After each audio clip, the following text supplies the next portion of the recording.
কুৰিৰো অধিক বিহুৱা দলৰ ঢোল পেঁপা গগনাৰ মাতেৰে মুখৰিত জামুগুৰি হাটৰ ঐতিহ্যমণ্ডিত বৰপুখুৰী পাৰ। এটা দুটা নহয়, একে সময়তে ২০টাৰো অধিক বিহুৱা দলৰ ঢোল পেঁপা গগনাৰ মাতেৰে মুখৰিত হৈ পৰিল জামুগুৰি হাটৰ ঐতিহ্যমণ্ডিত বৰপুখুৰী পাৰৰ বিহুতলী।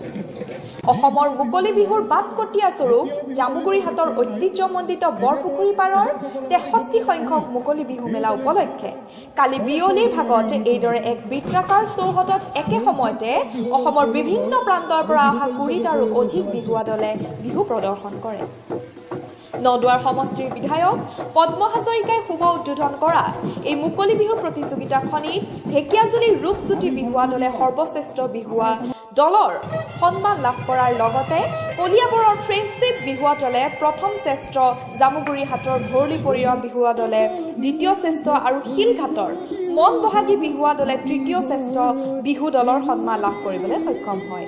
প্ৰকৃতিৰ বিনন্দীয়া পৰিৱেশত ধাৰাবাহিকতা অক্ষুণ্ণ ৰাখি বছৰ বছৰ ধৰি জামুগুৰিয়াৰ ৰাইজে অনুষ্ঠিত কৰি অহা এই বিহু মেলা ইতিমধ্যে এক সুকীয়া স্থান লাভ কৰিবলৈ সক্ষম হৈছে।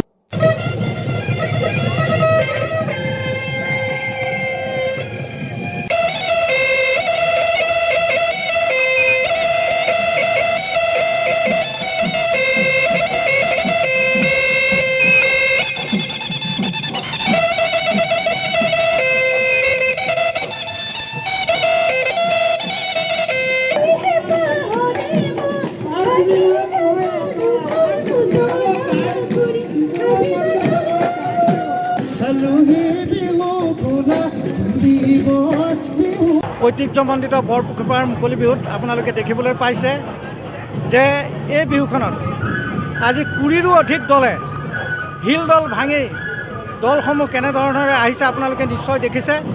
আৰু ৰাইজৰ সমাগম আপোনালোকে দেখিছে যে গোটেই পথাৰে ঘৰে গোটেই ৰাস্তাই পদূলিয়ে ৰাইজে একে বিধি বাট নোপোৱা হৈছে। আমাৰ সমষ্টিৰ সন্মানীয় বিধায়ক মহোদয়ে এই বিহুখন আজি আহি উদ্বোধন কৰিছে আৰু আমি তেখেতক বিহু কমিটিৰ তৰফৰ পৰা আমি ধন্যবাদ জ্ঞাপন কৰিছোঁ।